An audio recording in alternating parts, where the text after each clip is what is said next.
صلی اللہ علیہ وسلم اگر تم مجھے گارنٹی دے دو دو چیزوں کے بارے میں تمہیں جنت کی گارنٹی دیتا ہوں. اور فرمایا جو تمہارے جبڑوں کے بیچ میں ہے زبان اور جو تمہارے ٹانگوں کے بیچ میں ہے شرمگاہ, تم مجھے اس کی گارنٹی دے دو کہ تم اس سے گناہ نہیں کرو گے, میں تمہیں جنت کی ضمانت دیتا ہوں. صرف دو چیزیں ہیں, کر لیں بات. اب کیا دو چیزیں کنٹرول کرنا مشکل ہے؟ حالانکہ ہماری اپنی چیز ہے, ہمیں کنٹرول کرنا چاہیے اور جنت کی گارنٹی مل رہی ہے, لیکن سٹل سبحان اللہ اگر آپ دیکھیں گے کتنے لوگ فیل ہو رہے ہیں اس چیز میں. نہ زبان قابو میں ہے, غیبت, چغلی, تانے دینا, اور نہ شرمگاہ قابو میں. کتنا ایزی ہے جنت کو پا لینا. اللہ سبحانہ وتعالیٰ نے جنت بہت مشکل نہیں بنائی پانا, لیکن اس کے لیے ڈسپلن کے ساتھ چلنا پڑتا ہے, اپنے آپ کو تھوڑا روکنا پڑتا ہے اس دنیا میں. اور یہ نہیں کہ اپنے آپ کو روکو اور کبھی بھی نہ فیلنگز ڈیولپ کرو. اسلام فیلنگز کو مارتا نہیں ہے کبھی بھی, یہ یاد رکھیں, بلکہ چینلائز کرتا ہے. محبت انسان کی نیچرل فیلنگ ہے, ہوتی ہے انسان کو. اللہ تعالیٰ کہتے ہیں کہ کرو محبت, جس مرضی سے کرو, اسے نکاح کرے کرو, نکاح کرو گے تمہیں اجر ملے گا اس کا. اللہ کے نبی نے کہا کہ جب تم ریلیشن شپ قائم کرتے ہو اپنی بیگم کے ساتھ تمہیں اجر ملتا ہے. رسول اللہ اجر؟ ہم اپنے آپ کو پلیز کر رہے ہیں, ہم اپنی ڈیزائرز پوری کر رہے ہیں اور ہمیں اجر. اللہ کے نبی نے کہا کہ اگر تم یہی کام نکاح کے بغیر کرو تمہیں گناہ ملے گا؟ میں نے کہا جی. تو کہا نکاح کے ساتھ کرو گے تو تمہیں اجر ملے گا, اللہ کے راستے پہ چلو گے تمہیں اجر ملے گا. سبحان اللہ, اسلام کتنا امیزنگ ہے. غصہ انسان کی نیچرل فیلنگ ہے, آتا ہے انسان کو. کیا کرے انسان؟ اس جگہ پہ نکالے جہاں پہ نکالنے کا حق ہے. کوئی اللہ کے دین کی حدود کو پامال کر رہا ہے. اللہ کے نبی کو غصہ کب آیا؟ جب لوگ اللہ کی شریعت کو پامال کرتے تھے, لیکن اپنے پہ کبھی انہوں نے غصہ نہیں کیا, اپنے سیلف کے لیے. ایک بدو آیا اور اللہ کی میں نے بڑا پیارا سا ایک شال مفلر سا پہنا ہوا تھا جو کہ گفٹ ملا تھا ان کو. تو اس نے کیا کیا, وہ زور سے آ کے نا اسے کھینچا, اور اتنے زور سے کھینچا کہ ان کو رگ برن ہو گیا, جل گئی جگہ. تو اللہ کے نبی نے جب منہ موڑ کے دیکھا تو ہی واز اسمائلنگ, اس سے کو یہاں پہ قابو کیا. لیکن جب بنو مخزوم کی عورت نے چوری کی اور اسامہ رضی اللہ عنہ کو بھیجا کہ رسول اللہ سے سفارش کریں, تو ان کا چہرہ شدید غصے والا ہو گیا اور سرخ ہو گیا, اور کہا کہ پچھلی قوموں کو اس لیے تباہ کر دیا گیا کہ وہ اپنے اتھارٹی والے لوگوں کو چھوڑ دیتے تھے اور غریب لوگوں کو پنشمنٹ دیتے تھے. اگر میری بیٹی فاطمہ بھی چوری کرتی میں اس کی بھی ہاتھ کاٹتا. تو غصہ انسان کو آتا ہے, لیکن اس کو چینلائز کیا کہ اللہ کی حدود جہاں پہ اعمال کی جا رہی ہے وہاں غصہ کرنا ہے. جہاں تمہارے اپنے نفس پہ تکلیف پہنچ رہی ہے اس پہ صبر کرو, انشاءاللہ اللہ سے اجر کا سوال کرو. تو اس لیے اسلام نے اس فیلنگ کو بھی نا, the feeling of love and the feeling of pleasing your desires, اس کو کہا کہ ہاں پورا کرو, لیکن جس کا تم نے نکاح کر کے جو اللہ تعالیٰ نے تمہارے لیے حلال کیا ہے. اسی طرح سے قیامت کے دن کے بارے میں آتا ہے کہ وہ کیسا دن ہوگا جس دن سایہ نہیں ہوگا, سورج سوا نیزے پہ ہوگا اور انسان اپنے پسینوں میں ہوگا. کچھ لوگوں کے ٹخنوں کے برابر پسینہ ہوگا, کچھ لوگوں کے گھٹنوں کے برابر پسینہ ہوگا, کچھ لوگ اپنی ویسٹ کے برابر پسینے میں ڈوبے ہوں گے, کچھ کندھوں تک, اور کچھ اپنے ہی پسینے میں غوطے کھا رہے ہوں گے اپنے گناہوں کے اعمال کی نسبت. اس دن اتنی شدت, اور یہ 50,000 سال کا دن ہوگا. ہماری کتنی زندگی ہے؟ 25, 30, 35, 40, 50 سال. ہم نے بڑا جی لیا ہے. وہ 1000 سال نہیں بلکہ 50,000 سال کا دن ہے جس میں سورج سوا نیزے پہ ہے.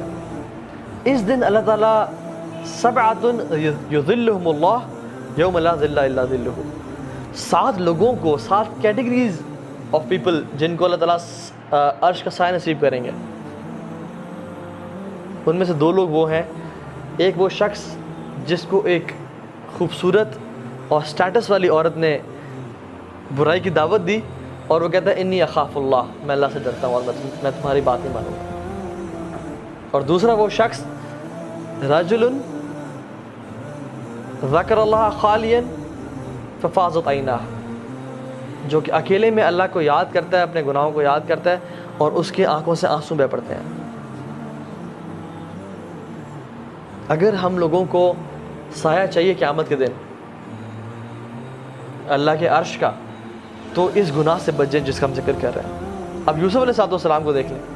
یوسف علیہ السلام ان شاء اللہ تعالیٰ ان 2 لوگوں میں سے ڈیفینیٹلی ہیں کہ ان کو اس عورت نے دعوت دی. اچھا آپ ان کا سینیریو دیکھیں ذرا, سبحان اللہ. یوسف علیہ السلام کچھ نریشنز کہتی ہیں, اگرچہ ان میں کچھ کلام ہے, کہ دنیا کی جو آدھی خوبصورتی ہے نا وہ یوسف علیہ السلام کو دے دی گئی, اور باقی جو آدھی خوبصورتی وہ تمام لوگوں پہ, جانوروں پہ, پرندوں پہ, ٹریز, پلانٹس, اینیملز, ہر چیز پہ ڈیوائڈ کر دی گئی. تو وہ آدھی خوبصورتی کے مالک. اب وہ ایسے شخص ہیں جو کہ ایک شخص سے گھر, ایک ملک کنگ کے گھر میں غلام ہے, اتنے خوبصورت نوجوان. اب اس کی جو بیوی ہے وہ پاگل ہوگی ان پہ, اور اس نے ایک اسٹریٹجی بنائی کہ میں نے اس کو نا گھیرنا ہے, اس کو قابو کرنا. فغلقت الابواب, اس نے ایک دروازہ نہیں بلکہ سارے دروازے بند کیے. اور امیجن کریں وہ ایک پلان کے ساتھ آئی ہوگی نا, وہ اس لیے تو نہیں ہے کہ یوسف میں آؤں اور میرا انکار کر دے. تو وہ کیا تیار ہو کے آئی ہوگی, یا وہ پراٹھا اور روٹی پکا کے کچن سے آئی ہوگی تیار شیار ہو کے, جیسے آج کل خوبصورت میک اپ کر کے اور وکٹوریا سیکرٹس پہن کے, جو آج کل کے دور میں جو ہے اپنے آپ کو بیوٹیفائی کر کے کہ وہ میری طرف اٹریکٹ ہو. اور آئی اور کہا کہ قالت حیت لک کم آن گیٹ می. ہم لوگ تو کوئی ایک فیس بک ریکویسٹ بھیج دیں, ہم بہ پڑتے ہیں. کوئی فیس بک پہ پوک کر دے, کوئی انسٹاگرام پہ ڈی ایم آ جائے, کوئی واٹس ایپ پہ ٹیکسٹ آ جائے, السلام علیکم برادر, لیٹس گو فار ڈرنک. ہم کہتے ہیں یہ میری بچوں کی ماں ہے اور آج کے بعد آپ ہی ہمیں, اور بس سب کچھ بھیج دیا اس کے لیے. لیکن یہ کسی عورت نے ایسک آؤٹ نہیں کیا, یہ نہیں کہا کہ مجھے تم سے پیار ہے, یہ کہتی ہے come on get me, I am yours, let's do it. مجھے پا لو, میں تمہاری ہوں, تم جو مرضی کرو.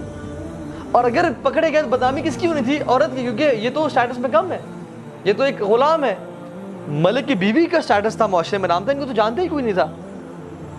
تو یوسف علیہ السلام کو ایک مالکن, ان کو پتہ تھا کہ میں نہ کروں گا تو مجھ پہ یہ سختی کر سکتی ہے. اور وہ بھی کیسی تھی؟ خوبصورت, مالدار, جو مرضی چاہتی پرچیز کر سکتی تھی. یہ آج سمجھنا آج کل ایسی عورت جو کہ مالدار ہو, جو جس طرح کا مرضی پرفیوم ویئر کرنا چاہے کر لے, جس طرح کے مرضی ڈریس پہننا چاہے پہن لے, جو مرضی خریدنا چاہے خرید لے. یہ وہ عورت تھی اور خوبصورت. یہ آئی اور کہا کہ come on get me, let's do this, اور ہمیں کوئی روکنے والا نہیں ہے. تو یوسف علیہ السلام کے بارے میں قرآن کہتا ہے کہ ان کا بھی دل کی ہلکی سی انکلینیشن ہوئی اس کی طرف. انسان تھے نا, لیکن کیا بولا جیسی سمجھا کہ دل مائل ہو رہا ہے, قال معاذ اللہ, اللہ کی پناہ. جب لگا کہ انسان, کیونکہ انسان بڑا کمزور ہے, جب لگا کہ میرا دل انکلائن ہو رہا ہے, فوراً سے اللہ کی مدد لی, معاذ اللہ. اور کیا کیا, جو کر سکتے تھے بھاگنا شروع کر دیا. اور عورت نے پیچھے نہیں چھوڑا, وہ اپنے ارادے میں اتنی پکی تھی کہ پیچھے بھاگی اور پیچھے سے پکڑا کہ نہیں آج تمہیں نہیں چھوڑا میں. And he ran away. اور سبحان اللہ, جب اس کی دوستوں نے کیا کہا کہ تم ایک غلام پہ, ایک نوکر پہ تمہارا یہ کریکٹر ہے, تو اس نے کیا کہا, اس نے کہا کہ تم یہ سیب پکڑو, یہ کچھ پھل پکڑو اور ان کو نوش فرماؤ, کاٹو, میں اس کو بلاتی ہوں. اور جب اس کو یوسف علیہ السلام کو بلایا تو وہ عورتیں کاٹتے کاٹتے اپنی انگلیاں کاٹ رہی تھیں, اور ان کو پتہ نہیں چلتا کہ وہ اپنی انگلیاں کاٹ رہی ہیں, اور بار بار کاٹ رہی تھی. اور کہتی ہیں یہ تو انسان نہیں ہے, یہ تو ملک کریم ہے, یہ تو ہی از ویری نوبل اینجل. اور یہ سبھی عورتیں مل گئیں اور کہا کہ یوسف کر لو. پھر کہا دوبارہ دعوت, تو یوسف نے کہا کہ یا اللہ میرے لیے پرزم کو, قید کو محبوب بنا دے اس عورت کی نسبت. Make prison more beautiful for me than this woman. اور وہاں کی قیدیں کیسی تھیں؟ کوئی لنڈن کی قید جیسی جہاں پہ باسکٹ بال گیمز بھی ہو رہی ہیں اور آپ کو get to watch ESPN as well, اور وہاں پہ آپ کو ٹائم مل رہا ہے اور آپ کو اچھا کھانا مل رہا ہے اور سب کچھ ہے. نہیں, وہاں کی قید کا مطلب ہے اندھیرا, بدتمیزی, آپ کو پکڑ کے اور جکڑ کے رکھنا. قید, پراپر قید تھی. تو یوسف علیہ السلام نے کیا پریفر کیا کہ مجھے وہ قید پسند ہے لیکن میں یہ گناہ نہیں کر سکتا. کیونکہ ایک اگر یہ گناہ کرتے تو کیا ہوتا, عذاب ہوتا آخرت کا, اور آخرت میں جہنم. لیکن انہوں نے اس دنیا کی جیل کو پریفر کیا آخرت کی جیل سے. یہ نیو کہ یہ دنیا کی تو جیل گزر جائے گی, لیکن آخرت کی جیل, آخرت کی قید وہ بڑی شدید قید ہے. تو میں آخرت کی قید کو پسند نہیں کروں گا, اس دنیا کی قید کو کاٹ لوں گا, لیکن وہ قید نہ وہ گزرنے والی نہیں ہے. وہ کسی انسان سے برداشت نہیں ہوگی. اللہ تعالیٰ سے مدد مانگی اور اللہ سے دعا کی کہ اللہ میری مدد, make jail prison more beautiful for me and beautify it for me than this woman. میرے دل میں اس کی جیل کی محبت ڈال دے لیکن اس کی نہ ڈالے. یہ ہے ولا یزنون, جو کہ بچتے ہیں اس سے. یہ اللہ تعالیٰ کے خالص اور مخلص بندے ہیں, جیسے یوسف علیہ السلام. اور یوسف علیہ السلام نے کیا کیا, روئے, آنسو بہائے, کہ یہ جو دعا کرتے ہوئے آنسو بہائے اکیلے میں کہ یا اللہ میں یہ گناہ نہیں کرنا چاہتا. تو انشاءاللہ یہ ان دو لوگوں میں ہوں گے جو کہ اللہ تعالیٰ